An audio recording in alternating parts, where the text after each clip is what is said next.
Batman and the Huntress.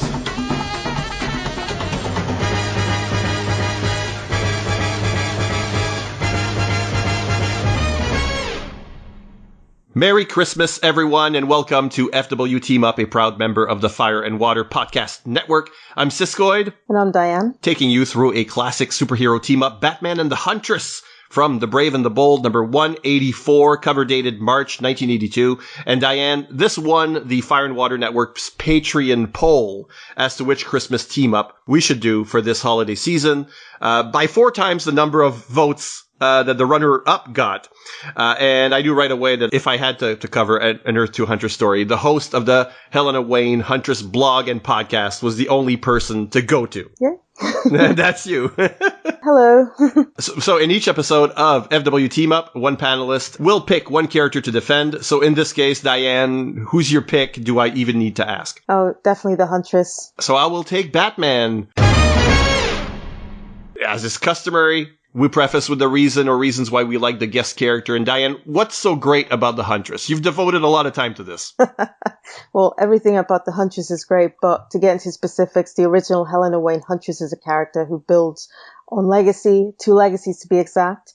As Helena Wayne, the daughter of Bruce Wayne and Selina Kyle, she carries the legacies of Batman and Catwoman. And as a member of the Justice Society of America, she builds on DC's Golden Age legacy. In addition to both of those things, Helena Wayne is a character who shapes her own identity and does the superhero lifestyle on her own terms. According to Helena herself, it's not the mantle of Batman that matters, but the people he inspires to continue his work and define his legacy in that way. As such, Helena defends the rights of Gotham citizens as an attorney by day and prowls the streets of Gotham in pursuit of justice as a huntress by night.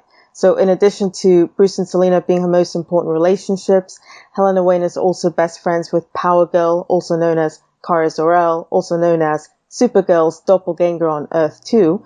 She also maintains a sibling-style relationship with Dick Grayson, the original Robin. Apart from a superhero lifestyle, Helena Wayne leads a mostly reserved personal life, but does have a romantic relationship with Gotham's very own district attorney, Harry Sims. Now, that's an interesting thing that's missing from the Bertinelli version. Being a lawyer and being part of the system in a way that Batman wasn't, in a way that the Helena Bertinelli Huntress isn't either. So that's an interesting wrinkle that they might want to think about using. I guess she's more like, I guess the female Manhunter has that sort of backstory now, but that's really missing from the more modern Huntress. Yeah, so with the Huntress, it's very weird how DC Comics rebooted this character for the post-crisis continuity, because they allude so much to the original Helena Wayne Huntress in that she used to be the daughter of Batman and Catwoman, and you've got Helena Bertinelli sometimes making references to that.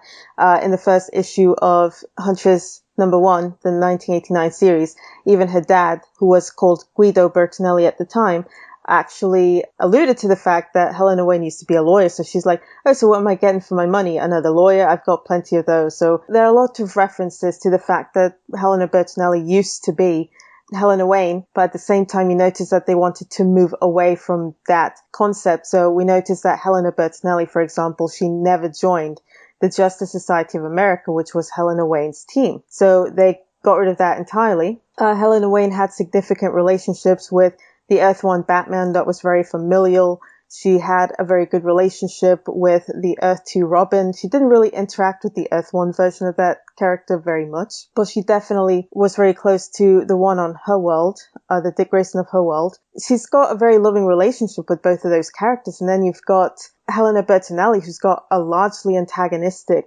relationship with both characters. Dick Grayson is sexually attracted to her, but he doesn't trust her. And then you've got Batman, who just doesn't trust her for whatever reason, even when Helena Bertinelli doesn't actually do anything bad. You know, she's very much a detective as well. And she's a very passionate crime fighter. And I don't know where they get this impression that Helena Bertinelli is this character who is a Punisher, a Frank Castle type character. She was never really depicted that way until much later. So we don't know what Batman is really basing his opinions on Helena Bertinelli are. But we notice that there are so many stark contrasts between the way Helena Wayne was depicted pre-crisis and the way Helena Bertinelli was depicted post-crisis, you can tell from DC Comics that there was, acknowledgement that she used to be Helena Wayne, but at the same time, they wanted to move away from that. So they kind of wanted to divorce the Bertinelli character from everything that made her identifiable as Helena Wayne, including changing her relationships. For example, she was never friends with Power Girl in the post-crisis continuity the way that she was with, in the pre-crisis continuity. So even when Power Girl, the 2 times really that she meaningfully interacted with Helena Bertinelli didn't really understand why she was there. Why are you coming to me? Bertinelli was a bit hostile to Power Girl in a way that Helena Wayne would have never been. So I really don't understand DC's position on the Huntress, if I'm honest, because their position is that the Huntress is a character with 2 distinct histories. So the Huntress is both Helena Wayne and Helena Bertinelli, so it doesn't really matter which one she is at the moment. It is what it is. But at the same time, these characters have such profoundly different core mythologies and narratives and even relationships as characters that it doesn't really make sense for DC to keep treating them as the same character. You've got Helena Bertinelli, who rejects her family legacy and creates a whole other identity, in rejection to what her family used to do. And then you've got Helena Wayne, who embraces her family legacy and continues that on her own terms. So it's understandable why a lot of fans consider them separate characters, because so much of their personalities, their character motivation, their core mythologies, even their relationships is profoundly different between the 2 versions. The thing I was going to say that I like about the Earth 2 Huntress, I read more stories with and by this point at least, I've read more stories with the Bertinelli version. I've always liked this sort of setup where a character realizes that their family is a crime family and then goes against that, that has a motivation to dismantle the family business sort of thing. So you see that in the original Huntress series. There's a Vertigo series called Mobfire, which was kind of like that. I liked. What I like about the Earth 2 Huntress is, I guess, the costume and the name. The fact that they are not derivative. She is not a bad, in another universe, where, some different writers, she would have been the Earth 2 Batgirl, something like that, like a Catgirl or a Batgirl. But the Huntress name, even though it comes from, there is a Golden Age character that was called the Huntress that they now call the Tigress, but it has no real relationship to Batman and Catwoman. It's just like they went and picked up that other name because the Tigress, the original Huntress, I guess, had a cat-like motif. Sure. But she doesn't necessarily look like a bad character. There are hints of it. There are hints of Catwoman and Batman both in the costume. But it kind of looks like its own thing. I like that because she's her own woman. She's her own character. Even though she's part of a couple legacies, she does not feel as derivative as some of the other characters in the Bat family. And at the same time, I think that's why, that's why now we have a Huntress that is Huntress by name only, basically, because you could say Huntress and that costume or a similar costume could be a completely different character. And that's what they did, basically, with the new one. She's sort of a victim of her own success in that way. It's like the character concept was stronger than the legacy, ultimately, for DC. Yeah, and that's a real shame, too, because there's so much that you can do with a character like Helena Wayne. There's so much story potential in the character. And while Helena Bertinelli explores a very different concept entirely, she doesn't continue Helena Wayne's legacy in any real capacity. She just kind of took the name from the character and just rolled into a different direction, so to speak. But yeah, and it's kind of funny that you mentioned that, because the whole idea of the Huntress started with an Earth 2 Batgirl as a member of the Justice Society to alleviate Power Girl from the burden of being the only woman on the team.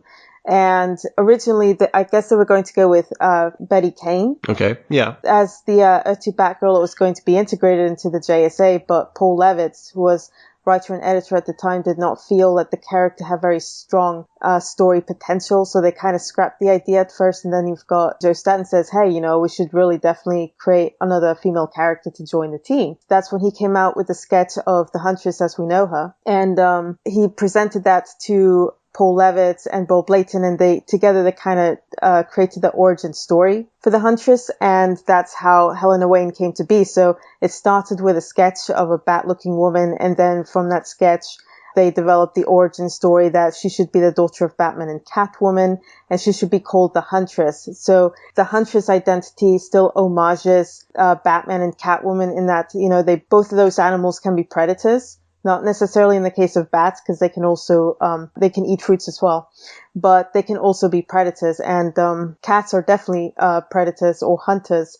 And so she became the Huntress as a way of homaging both of those legacies. But at the same time, she's creating something of her own. She's creating her own identity that's not necessarily continuing what Bruce and Selina started. She's basically doing her own thing. Mm-hmm. And that's what really makes her stand out as a character. So I would say that, if she had continued post-Crisis, let's say, for example, that she continued to be Helena Wayne post-Crisis, I think she would have ended up being depicted like the Helena Kyle character from the Birds of Prey television show from 2002. Because, I noticed that when you look at post-Crisis, they wanted to reboot or retool the DC universe in such a way that built on successes like Dark Knight Returns, Watchmen, The Killing Joke, because those three stories were very successful for them in the 1980s, and so they wanted to capitalize on that. So even if we did not get, Helena Bertinelli post-Crisis, if we had ended up with a version of Helena Wayne post-Crisis,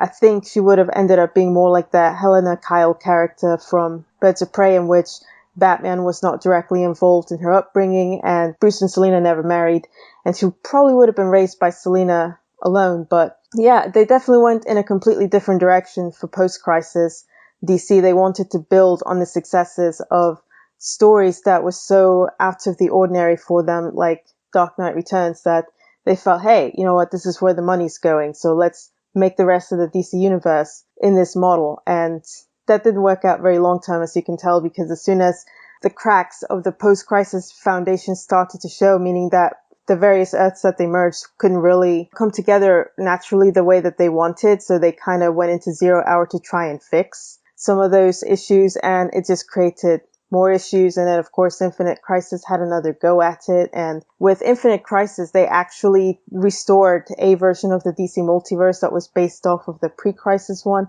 But they never really, split up the single Earth into the different multiple Earths again. Yeah, they've been in a cycle of reboot and redos, mulligans.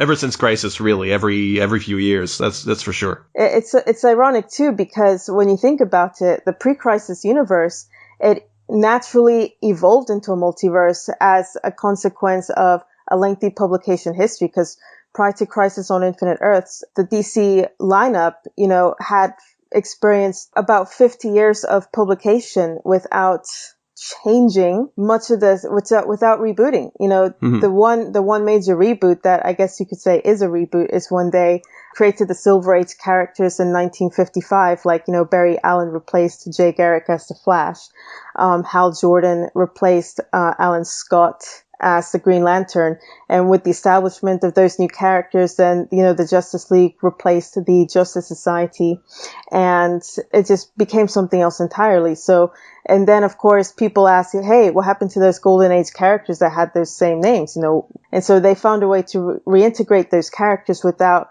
rebooting the universe second time. So they just said, oh, well, all those characters that you read about in the 40s and 50s, they actually appeared in another world. They were part of another world. And so they brought back, those characters as existing on a separate Earth known as Earth 2, and that's where the Huntress is from. So she's the daughter of the Golden Age versions of Bruce and Selina, whereas the Earth 1 Batman, they basically slightly changed his origin so that he was a slightly different character from his Golden Age counterpart. So that's really the only real reboot, was that in 1955 they created new characters, and this started the Silver Age, which was I guess you could say the space age, or the weird sci-fi tropes age, where anything and everything went.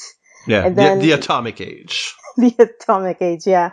And then you've got the Bronze Age, which actually started to fully utilize the multiverse. And you started getting all of those JSA and JLA crossovers between Earth 1 and Earth 2. And this started like in the early 60s and continued on through the 70s and 80s. And then Crisis, Marv Wolfman, Dick Giordano, and they decided, you know what, there's too many Earths. There are too many characters. We need to clean house. And I think that was more a problem for DC staff than readers, because readers, love the multiverse concept. They like that on one Earth, the characters got older. On another Earth, the characters were in their prime. And you've got the Captain Marvel universe. You've got the Freedom Fighters on Earth X. Yeah, so readers really loved the multiverse concept, but I think it was more of an annoyance for the people who are actually working at DC, and so they saw the multiverse as a mistake. And when you read the original Crisis on Infinite Earth storyline, you see that mentality of, oh, the multiverse was a mistake. It was never meant to be these multiple universes. It should have always been one universe. And you see this message throughout the actual story. And so that's what Marv Wolfman, the writer of Crisis on Infinite Earths, ended up doing. He merged all of those different Earths into one single universe. But what Wolfman and the rest of DC staff didn't take into account is that all of these different worlds, they evolved in a span of years, and they've become their own separate entities. And that's a natural course of evolution for those things, for those properties. And then to try and merge them all into one Earth, it became clear right away that they were not really meant to exist on one Earth. Captain Marvel stops being, significant when he's now on the same Earth as Superman. And then you've got the Justice League overshadowing the Justice Society. The Justice League made Infinity Inc. irrelevant. It just didn't really work out the way that they hoped. And so that's when they started this endless cycle of constant reboots and resets. And now we're about to have another one in 2020 where they're going to rewrite pre-crisis history again, where they're going to say that, oh no, Wonder Woman was the first superhero, not Superman. I guess to bring it in line with the movies, basically these characters are now IPs. And their products. And so they're, suddenly something that's happening in one medium is affecting the other media. So it's a lot of editorially driven material rather than the organic way that it grew that you were talking about, and through the Silver Age and Bronze Age. Mm-hmm. But there are good things about I am a post-crisis kid, I guess. That's, I was reading DC Comics before the Crisis, but the explosion for me was post-Crisis. I don't like Crisis very much, but the universe after that and the idea that now that they're not on different Earths, they can cross over more easily. They can be part of each other's stories more easily. I think that's what they were going after. It's like, because I think they thought the readers that were reading the main line might think that all the Earth 2 stuff, All-Star Squadron and Infinity Inc., well, that's on a different Earth, so I can ignore that. I cannot read those. And if we do a Shazam book, it's going to be on Earth S. And okay, I don't need to read that because it's not part of the main line. They were trying to make it more like Marvel Comics, where everything happens in the same history and universe, and everything happens in New York City, that kind of thing. So I think that's what they were going for. They were trying to beat Marvel at their own game because Marvel was doing better than they were at the time. I think that was the point of it. But Huntress was, to bring it back to Helena, Huntress was one of the victims because there's no place for a legacy character at this point that is the daughter of characters that are too young to have a daughter in the main continuity. I'm even surprised that they kept using her. It's like, well, we've got this interesting character, interesting outfit and name. We can make something of this, but we have to jettison her entire history. Which is sort of what they did with Power Girl as well, There was that terrible time when she was in, like, the granddaughter of Arion of Atlantis. It's like, we just have to fit these characters in there somehow. Yeah, and they were not better off for it either. Power Girl, I think, well, at least with the Huntress, they managed to finally integrate her into something like the Birds of Prey, but then you've got Power Girl, who... She got her pre-crisis history back, but she did not benefit from that. She just became an even more tragic figure than before. And I'll be honest, I really hated that status quo for Power Girl. She's not a character that I can register as tragic, being the sole survivor of an entire universe, and she's forced to live on an Earth where a version of her family exists, but it's not her family. A version of her exists, but it's not her. And a huntress exists, but it's not her huntress. That was a terrible, terrible status quo for Power Girl post-Crisis. I really hated it. It was post-Infinite Crisis, actually. And I remember when I read JSA Annual #1, I was hoping that, they would actually bring Helena Wayne back. Sure, she'll be a sole survivor of Earth 2 as well, but at least Power Girl would have someone to share that burden with instead of just being the sole survivor of an entire universe. I really hated that status quo for her, and I really don't want them to go back to that. So if they integrate Power Girl into the post-Crisis, or I don't know what they're going to call it, the 5G timeline, Yeah. they're saying another crisis is going to happen, and that's going to kickstart the 5G storyline. I'm like, I don't know what to call it. So if they decide to reintegrate the character, because a lot of people love that character, especially Jimmy Palmiotti and his wife, Amanda Connor. Amanda Connor, yeah. They love those characters, but they haven't figured out how to integrate her into the main universe because Supergirl already exists. So, and she's very much a character who works, on a world like Earth 2. So what do you do and if Helena Wayne gets born into the main universe, where does that leave Power Girl? So it's just, I can see this whole timeline repeating the same problems as the original post-Crisis timeline where they did the whole history of the DC universe. And it's just going to lead to the same exact problems as before. And I wrote a whole post about this, but it's just, I don't see this ending well. I think, I think they should really just stop obsessing over trying to make incongruent parts into a single whole and just realize, okay, maybe some things work better in a multiverse setting like Power Girl and Helena Wayne as a huntress.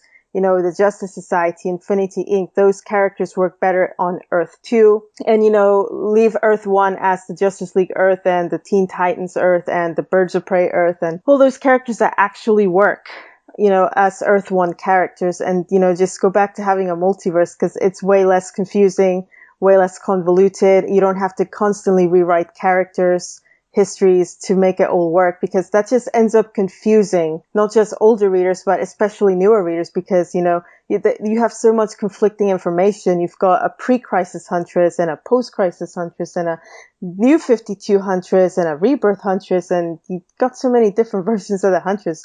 It overwhelms a new reader in trying to get it keeps into you in character. business, certainly. But let's if people are looking for, usually we do like a publication history. We just gave a huge context for her post-crisis history, at least. But if people are looking for stories starring Helena Wayne, the original Earth 2 Huntress, what's the publication history there? Where do people go? What are they trying to find in the in the dollar boxes? So if you want to get in contact with the original Helena Wayne Huntress, she can be found in the Bronze Age run of All-Star Comics and Adventure Comics, which were published between 1976 and I think 1978, 1979. Actually, those stories were recently reprinted in a new hardcover called All-Star Comics, Only Legends Live Forever. That actually came out back in October of this year. It collects the entire JSA run from 1976 to 1979. So all of it is there. So if you want to see how Helena Wayne, if you want to see her literal first appearances in comics, All-Star Comics and Adventure Comics, you see her interact with the Justice Society of America as well. She teams up with them. She even fights the original Golden Age Huntress in one of those stories. You see her establish her friendship with Power Girl in also those stories.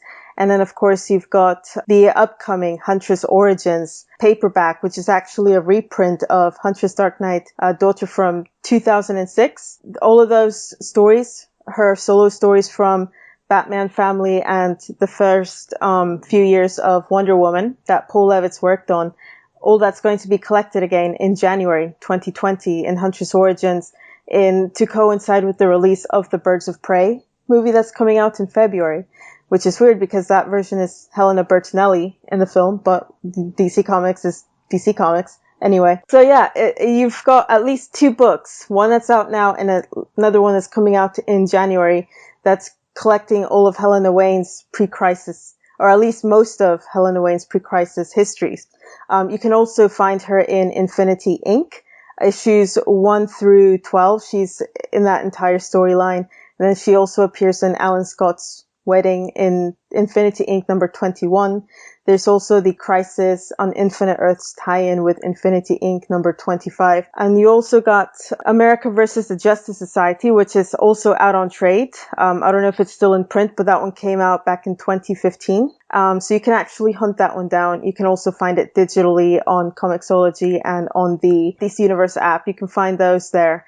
And then, of course, if you want to get to Helena Wayne's origin story itself, DC Superstars number 17 is also the one story that actually tells her origin story. It's the last story in that particular magazine. And then, of course, Helena Wayne also appeared in The Brave and the Bold 184, which is the story we're going to cover for this particular podcast. That's right. A Christmas story. And if you're listening to the show the day it drops, it's Christmas Eve, 2019. So it's a perfect time to cover this tale.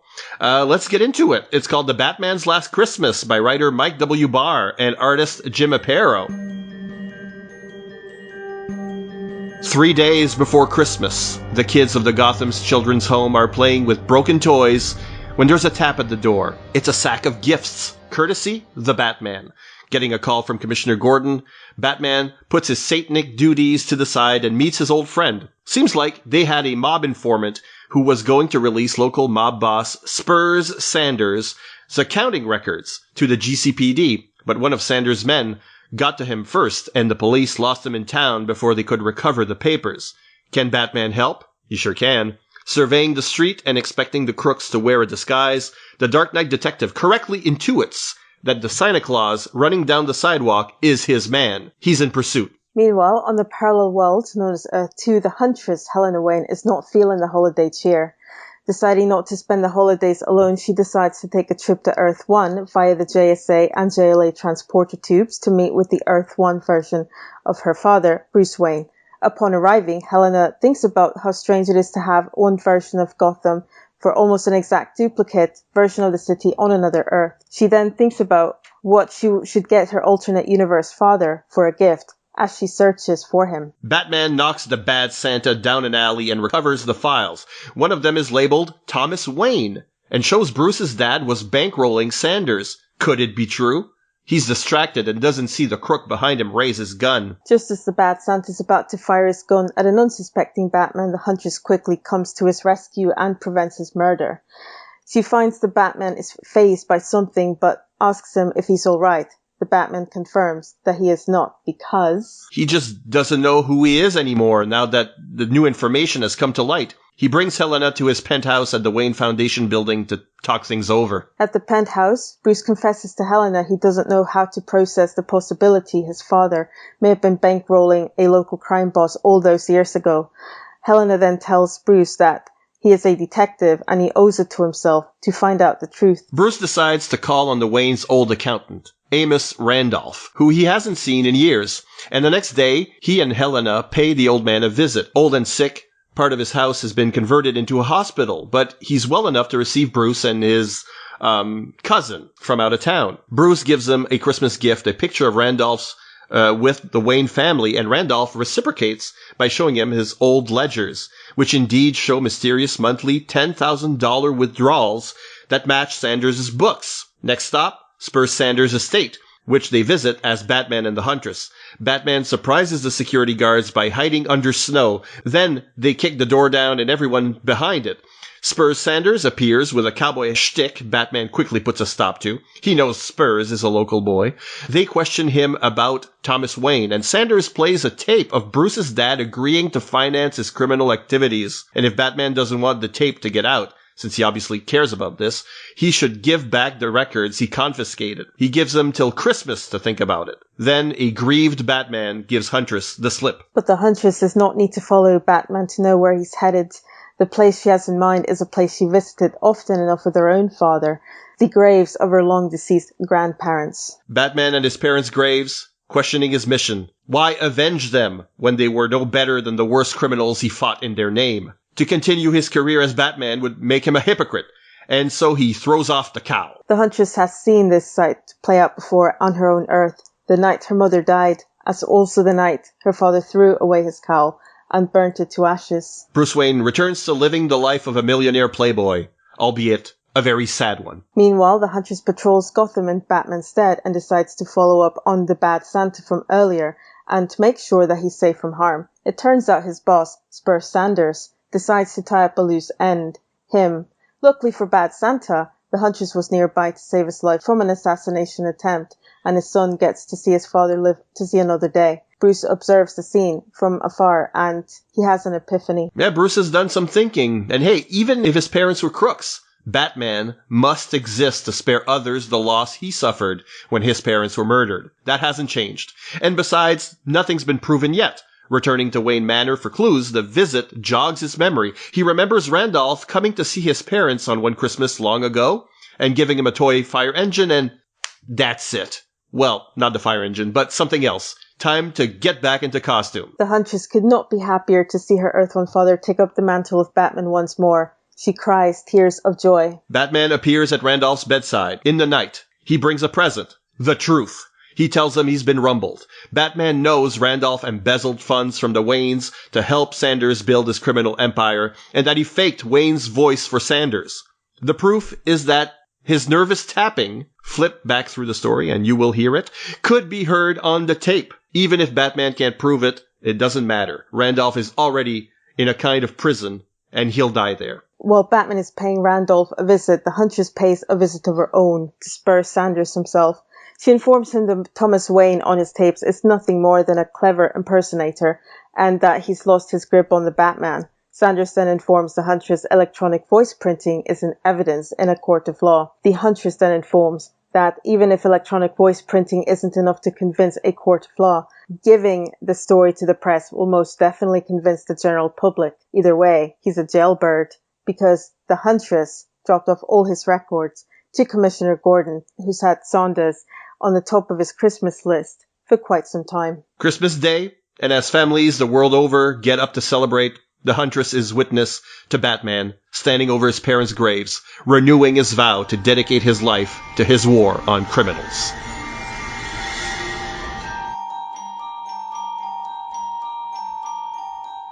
That's the Batman's Last Christmas.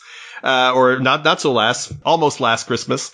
But Christmas is saved and the Batman is saved. So this is a story that's personally dear to you. I mean, it's part of your Christmas tradition, isn't it? Yeah, most definitely. And it's very much a Christmas story because you notice that so much of the story is centered on the idea of family and what that means to the various people involved in the story. You know, it also explores the theme of forgiveness, which crimes are forgivable and which ones are not. And that whole theme is explored through the points of view of three different characters: Batman, Huntress, and the Bad Santa's son, because all three of them know people in their lives who are family or close to family that, you know, have a criminal past. And so that is something that is explored in all three of those characters. You know, for the Huntress, she has her mum, who was Catwoman in her youth. For Bruce Wayne, that was Amos Randolph, the accountant that was most trusted by his father. And then you've got the Bad Santa's son, who sees his father as his father. He's completely unaware of his criminal activity. So the whole story is centered on the idea of, you know, should you treat people badly because of their past? You know,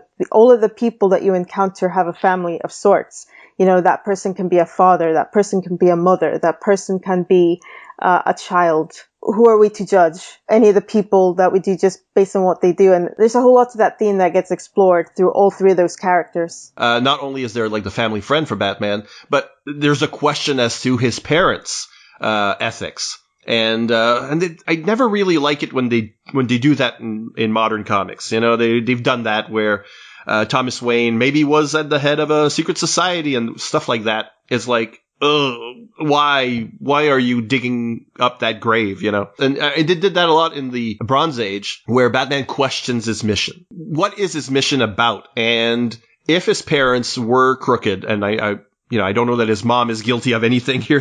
That's not quite fair to the mom, to Martha Wayne. If his dad was corrupt, what does that mean for his mission? Does that mean that now it's pointless? And that's what he questions here. And No. I mean, you're not Batman because your parents were good and you're trying to live up to that standard. You're Batman because as a child you suffered trauma, crime robbed you of something. Just like the Helena Bertinelli character, just to throw it back to her, she becomes a crime fighter because as penance for her family being involved in organized crime. So the crime fighting element of the character isn't predicated on the goodness of the parent. And he didn't know, and it turns out they weren't corrupt after all, but he didn't know they were corrupt. And maybe just like the kid, whose father was, almost shot Batman in the back. He doesn't know his dad's a crook. There is a goodness in everyone. I think that is the Christmas thing here. The Frank Capra kind of element to it is that there is an innate goodness in people, and they can be good parents and yet still be involved in something nefarious. But then you have to deal with that as well. And that's what Batman and Huntress do.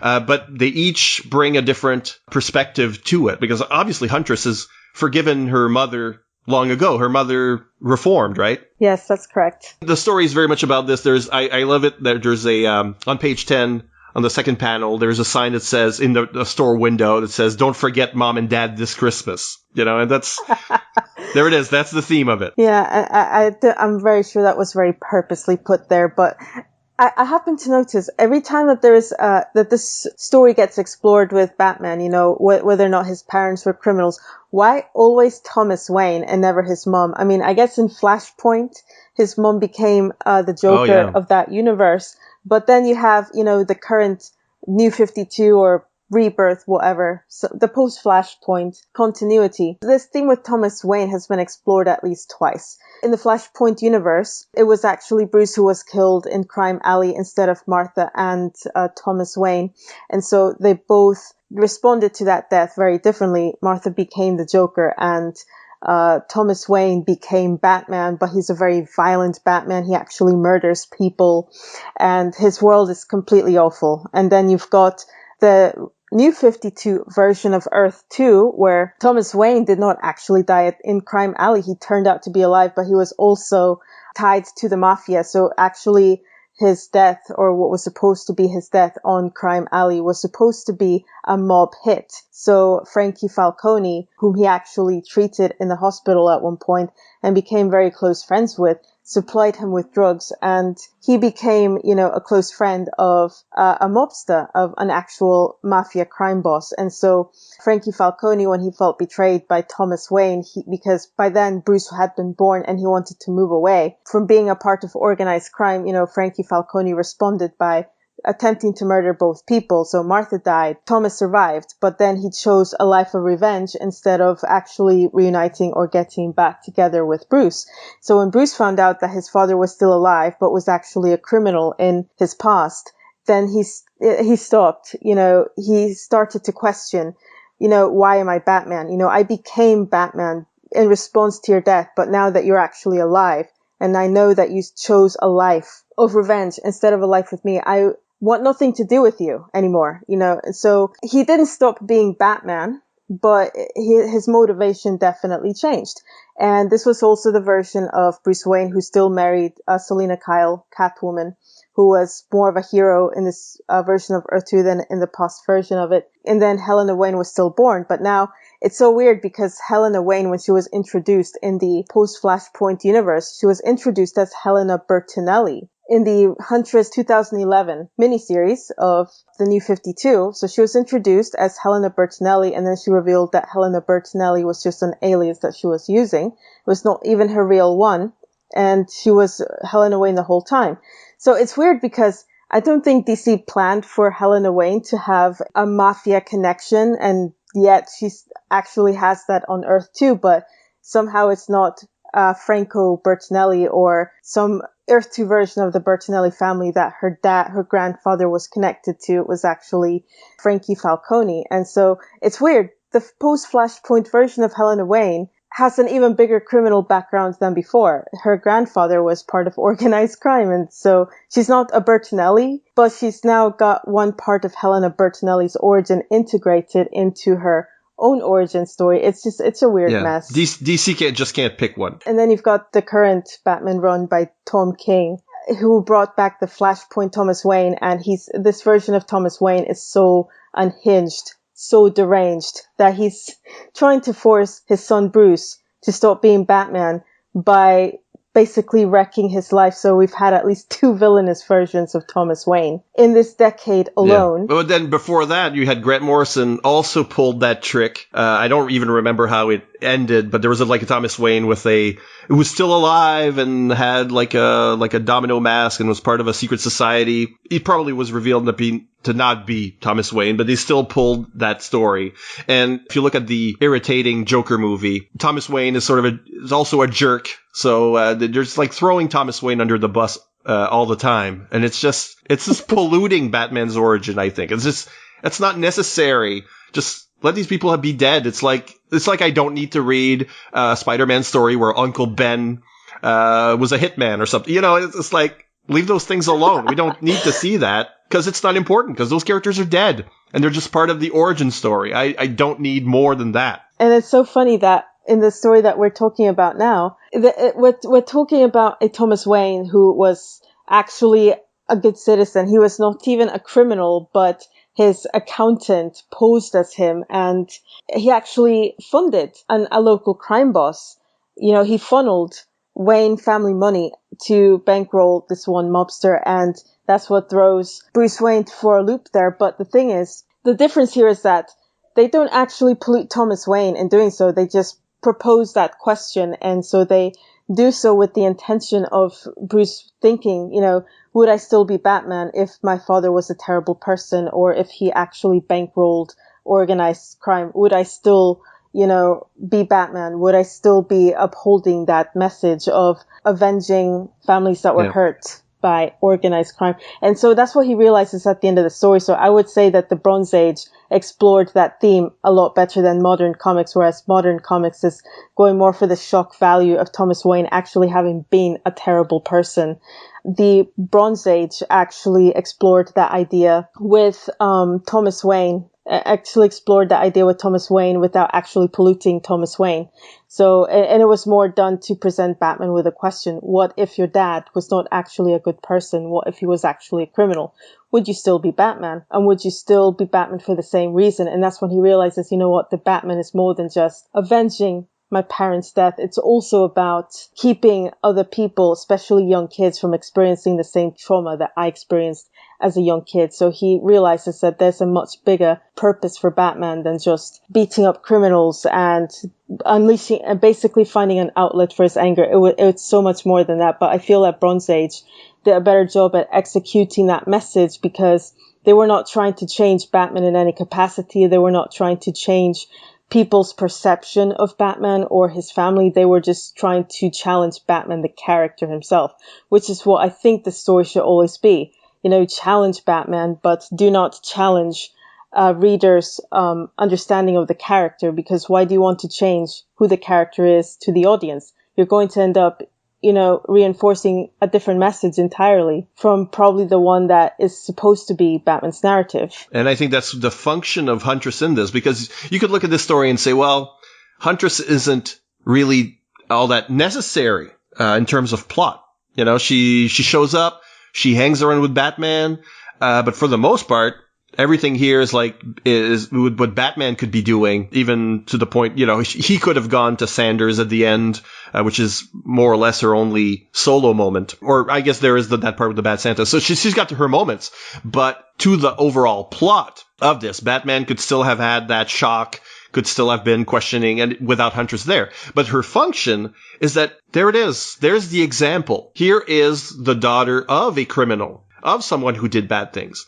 And it has not changed her drive to do good. It's like we're seeing that contrast all through the story. The person who's being shocked now and questioning himself now, and the person who's had that reflection long ago, and it didn't matter. And she's desperate for this Batman not to go the wrong way because of this information. Because, she's a wiser person. She's actually the wiser character here, even though she's the younger character. Yeah, and because she's already been aware of her parents' history ever since she was a young child. So she was not even all that shocked that Batman was already questioning, his mission, but she was more afraid that he was going to give it up entirely. And so that's where all of this comes together.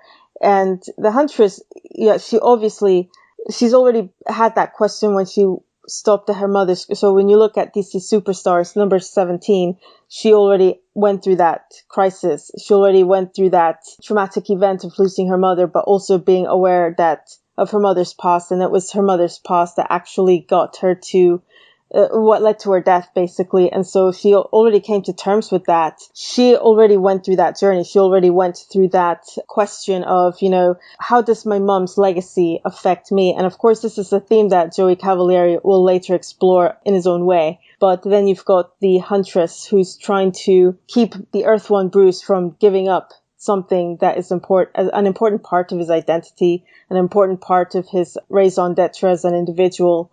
And so she's going through all of these motions with him. And the Huntress, she understands where he's coming from. So she understands, the pain of the criminal past, affecting his future. She wants to be there for him. And I guess you could say, yeah, I definitely agree with your point that, she's there to basically provide the light at the end of the tunnel for Batman, showing that, yeah, you know what, maybe even if your dad did terrible things, you became Batman for something entirely different. Just like I became the Huntress for something entirely different.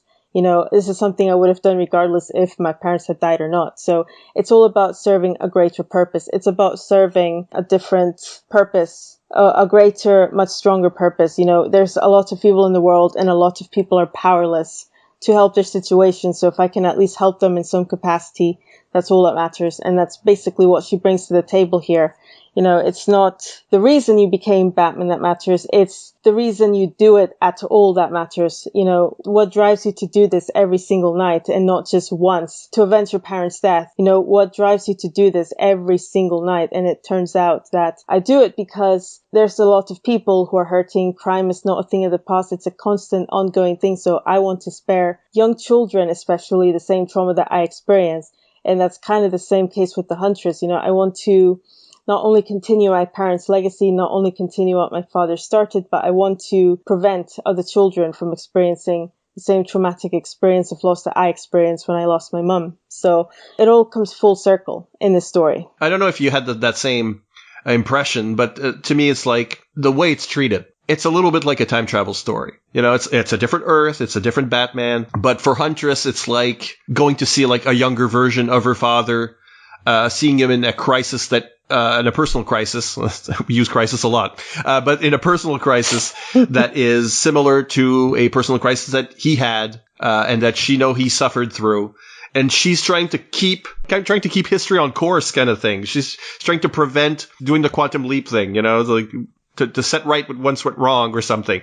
It's treated like that because she knows an older version of Bruce Wayne. It's like she's in the past somehow, even though they're actually contemporaries, right? Kind of feels like a Christmas Carol in that regard, where she's kind of the ghost of Christmas future, I guess. Yeah, you go to a cemetery, and there are some Christmas Carol-y kind of things, right? Yeah, definitely, except it's not Tiny Tim in that grave, it's his dad. But yeah, it's kind of like a reverse version of A Christmas Carol, where the original story by Charles Dickens is about trying to get Ebenezer Scrooge to actually become a good person, whereas the Huntress here is trying to prevent Batman from giving up on who he is. Right. So let's talk about little bits and bobs here. One question that I had, and I don't know, I know you read this story like every year, so I don't know if you can remember the first time you read it, but did you get the tapping clue on first read? The fact that there was like that tapping sound on the tape, and that the old man Amos Randolph had like a nervous tap going. There are early clues there. Even like the bodyguard that this man has, who looks like he's been recruited from Gotham's underworld. It's just like, who is this big bruiser in this guy's house? So there are some clues that the reader can figure it out as the story moves forward. I did not get the tapping. I thought it was like kind of hidden inside the art. But did you get it like the first time, or did it need like a second time to actually see all that? I sure did not get it on the first read. I actually noticed it on the second read. Actually on the first read, as soon as Bruce mentions the nervous tapping on the cassette or the tape that he was listening to, that's when I actually went back and looked at all the previous pages. And I'm like, oh wait, no, there is that tapping habit on the earlier stories where Bruce and Helena, they visit Amos Randolph in his mansion, and he does his nervous tapping there, and then he does it again in the flashback sequence where he's tapping Thomas Wayne's shoulder, and then even in the sequence where Spurs Sanders is actually playing the reels, the tape reels for Bruce and Helena as Batman and Huntress, you see that tap, tap, tap on the tapes as well. And so, yeah, there are clues peppered throughout the series that you don't notice the first time, but then you will notice it when you go and reread the whole thing from the beginning. It's like, oh yes, this has been planted there from the beginning, but the reader doesn't catch it. And I think it's very purposely done to get the reader to go back and see all those clues from the beginning. It's very cleverly done. I did not catch it the first time either. You know, I caught it only after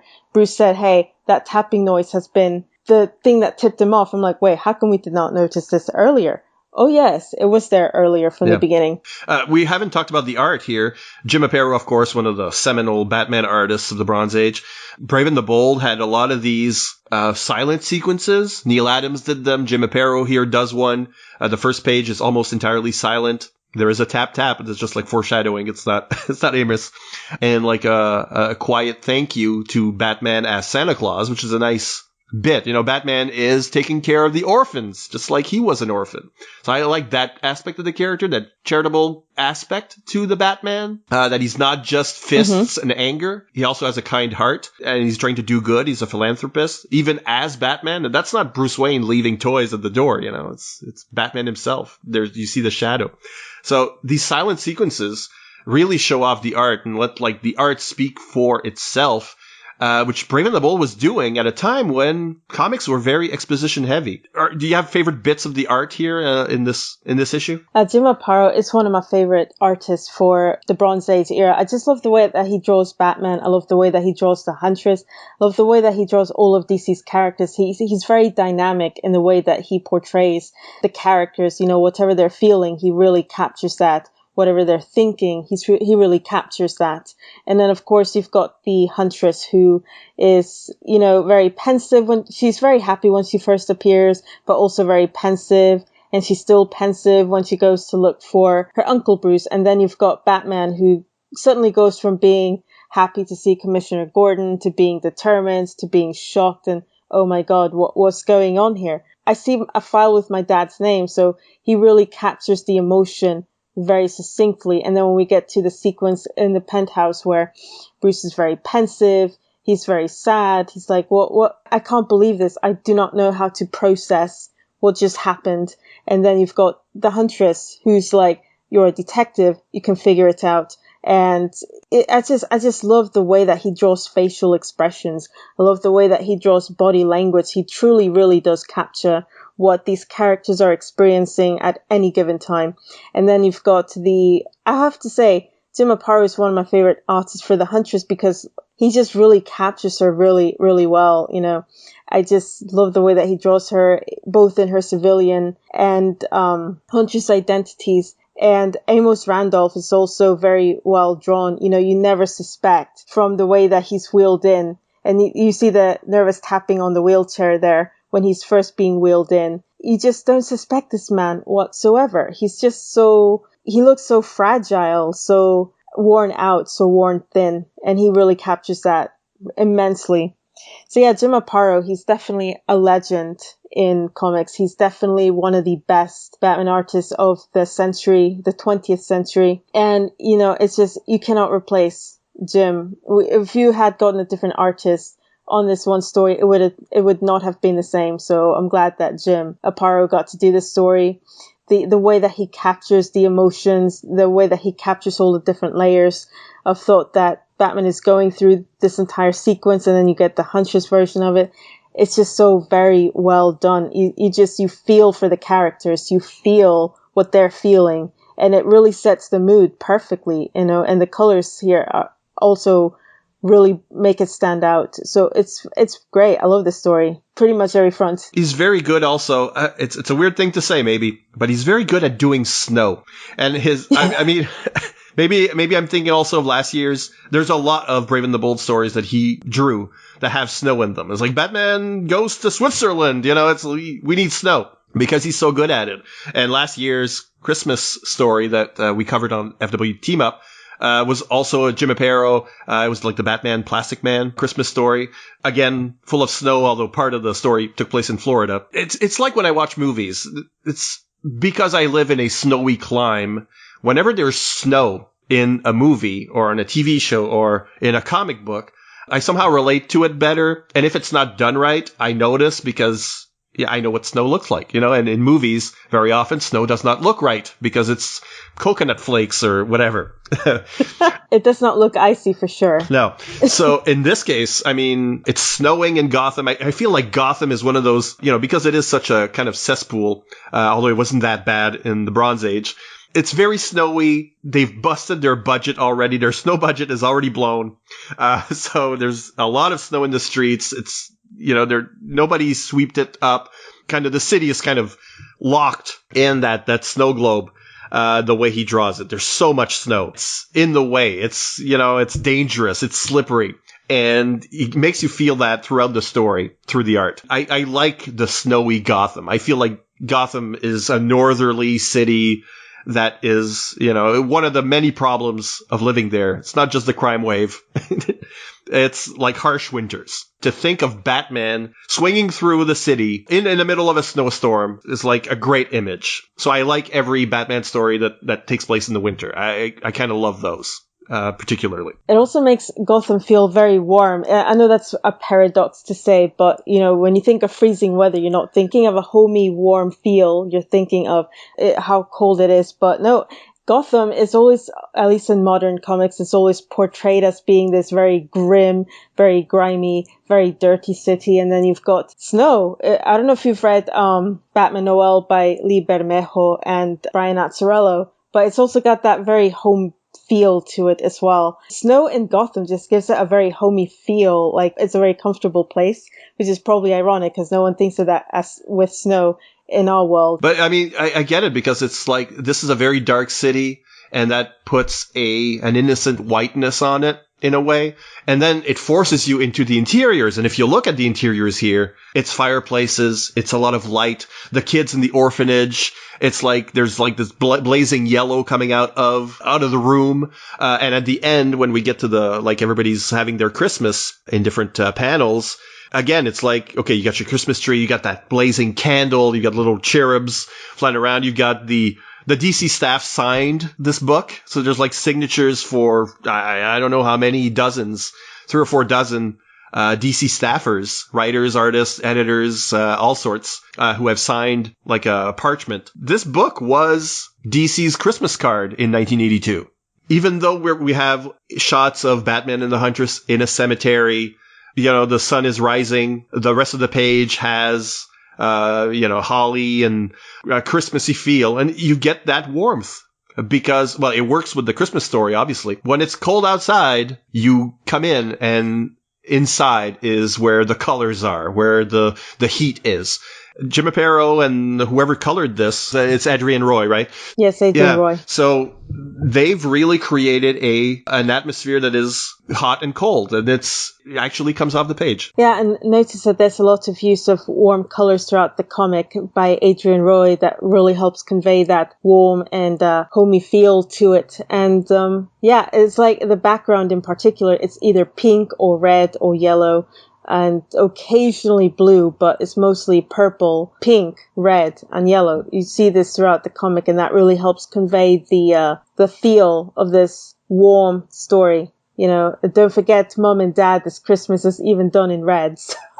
You can't miss it. You can't miss it, even though it blends in with the background, and the focus is really on Helena Wayne and Bruce Wayne. They really pop out. They're very brightly colored compared to the rest of the background. But yeah, it's just every page has red or a warm color attached to it, so it helps convey that feeling of warmth and home, I guess. We have a Santa, and we also have Bruce Wayne's one-shot girlfriend here at the Club Gotham who's wearing a sort of Christmas, a sort of Santa coat.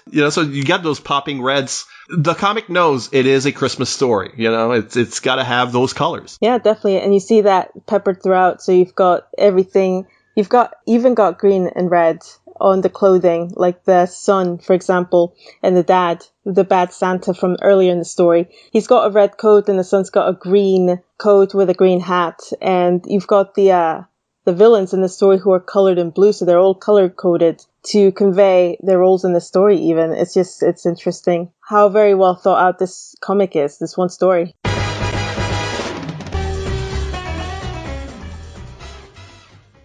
Who fared better? Our debates touching various topics. First of all, the question I always ask, how well does this fit each of the characters' stories or atmosphere? So is this more of a Batman story or more of a Huntress story? What do you think? I think it's more of a Batman story, and Huntress is kind of like the ghost of Christmas present here. That's how it comes off to me. Okay, sure. I can't really disagree. I mean, it's his personal crisis, and she's sort of a witness / helper / inspiration / pinch hitter. And like I said earlier, I think this is a story that could have happened without her, but adds a lot of texture because she's there, All right, so what about cool moves?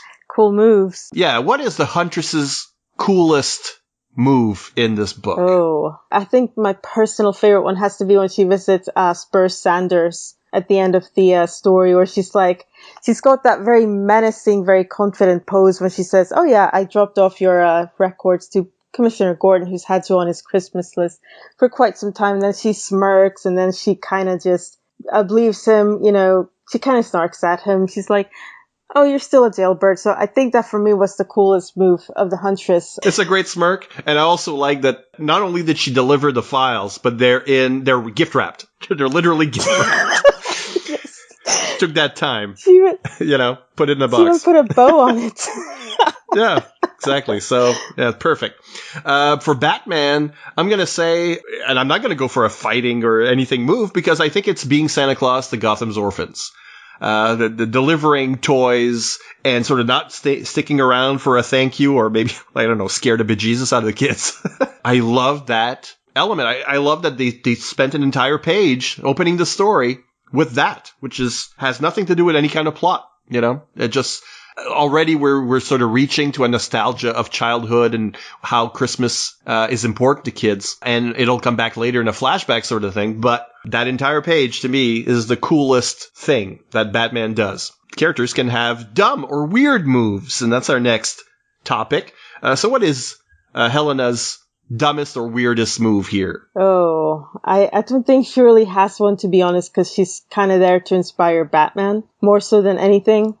I guess the most hilarious panel for me is the one where they come into Spurs Sanders' house for the first time. Batman throws a batarang at, I think, a henchman there. And then what is Huntress kicking? Because it looks like the man is falling in the opposite direction that her foot is in.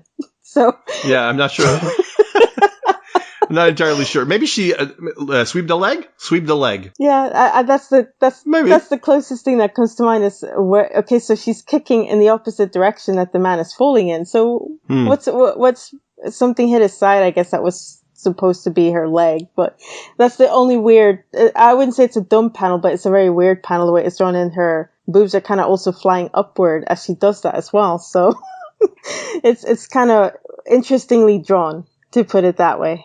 Batman makes more mistakes, let's say, in this, turning his back on a bad guy or quitting being Batman. I think that's his dumbest or weirdest move is anytime Batman impetuously quits. I just think it's silly. I think for me, for Batman, is when he calls Helena by her real name in front of the bad guy that they just took down. In the opening sequence, he calls her Helena, not Huntress. At the same time, she doesn't really have an identity in that world, so... Oh, that's true. There's nothing to hide. I do like that we see her as she's like the cousin or whatever, but we do see shades of her real identity in the book. I don't mean when she's palling around with Bruce, but even when she calls out Sanders on finer points of the law, as basically her DA background there coming through. So I like that. The friendly farewell. This is a team-up tradition. How do you rate this goodbye between the characters? Give it a 5-star.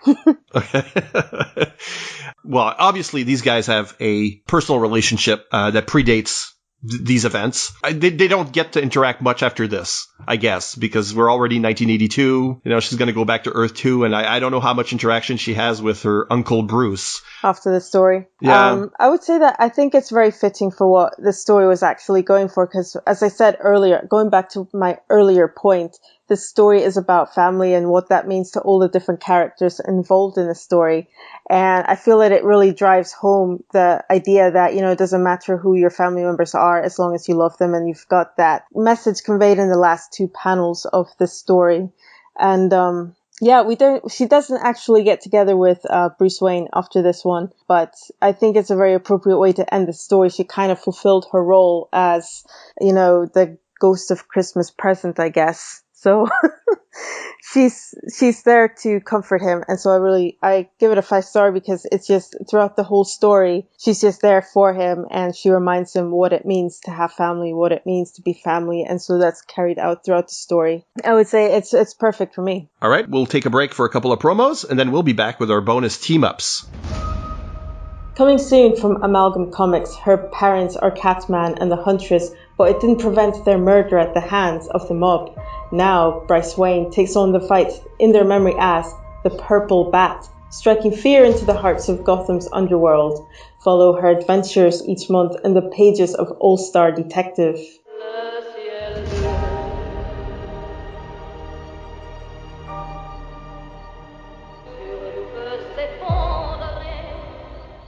To confront the ultimate killers, I must construct the ultimate alias.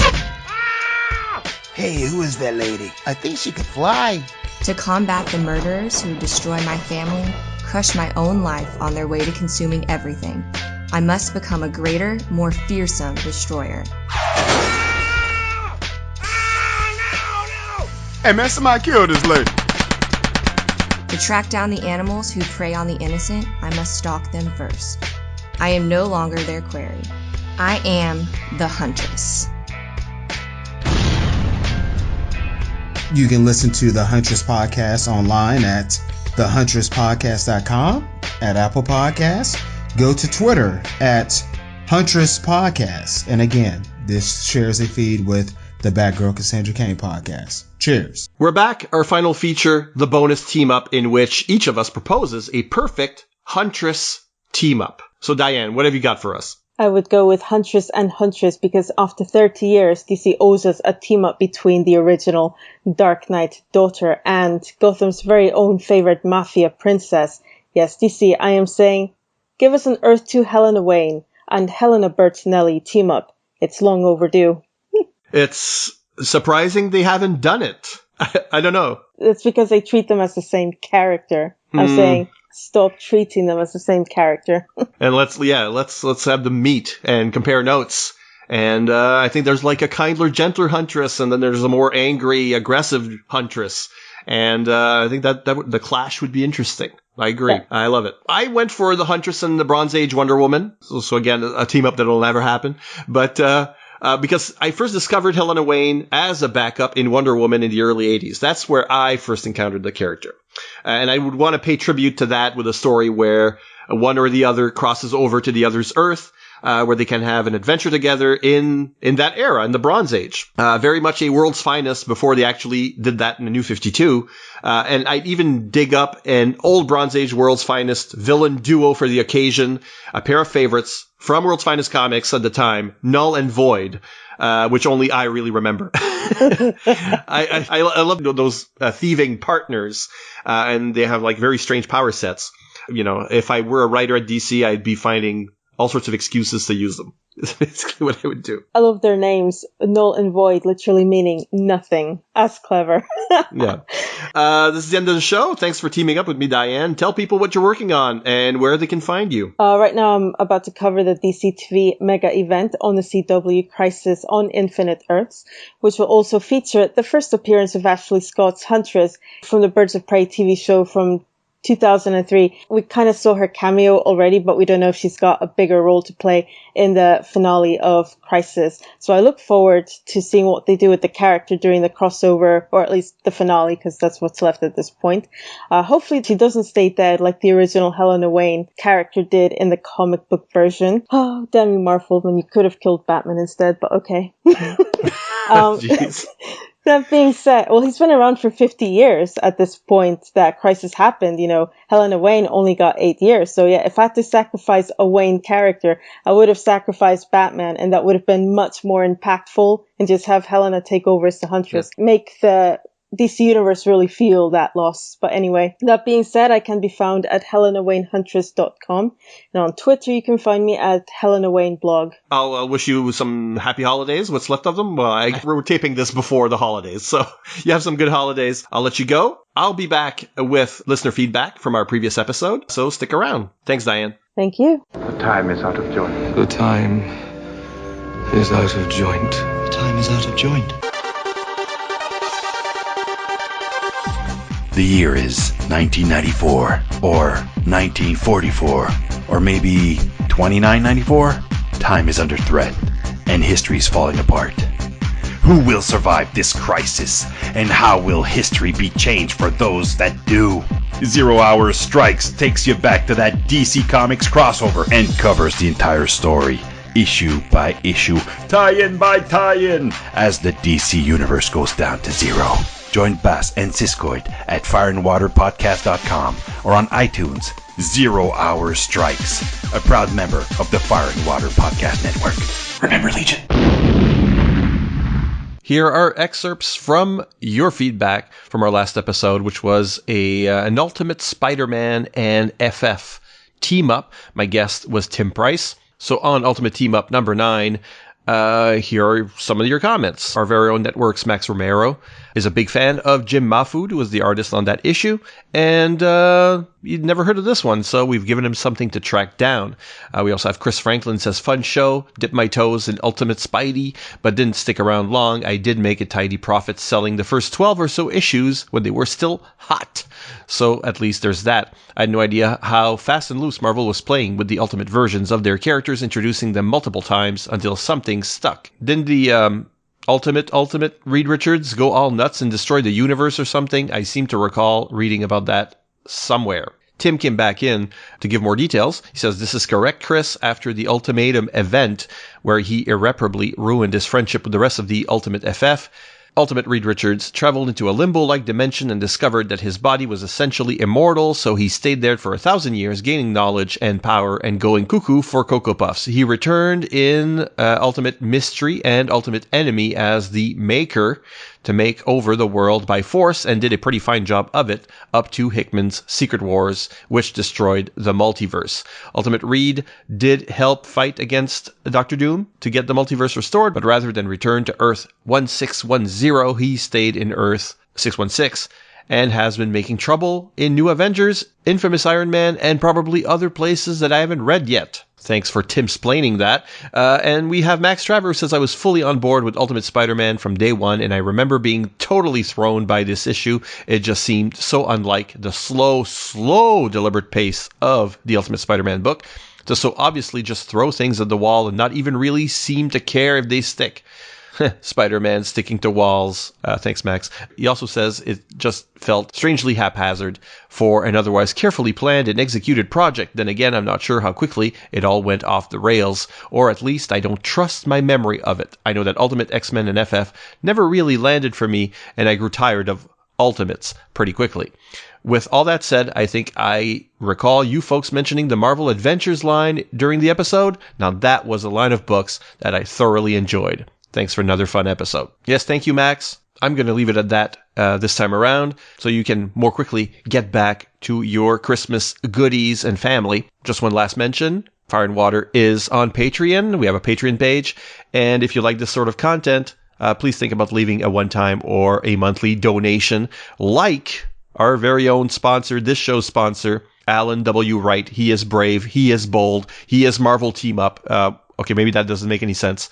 but he is our very own sponsor. If you want to be a sponsor like that, you can just tell us which show you want to sponsor, and it would be my pleasure to dedicate an episode to you. On that note, we love your comments. I want to read them. What did you think of this Huntress Batman story? And the best place to do that is fireandwaterpodcast.com, where we also have an image gallery that presents some of the pages and panels that we discussed today. And if not, of course, you're welcome at our Fire and Water Facebook page or on Twitter, where our account is FW Podcasts. That's it for me. Come back next time for another amazing superhero team-up, because after all, justice is a team effort. Happy holidays.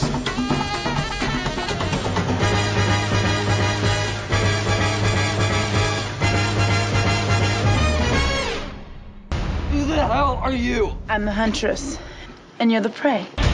Lovely outfit. Thank you. Going dancing later.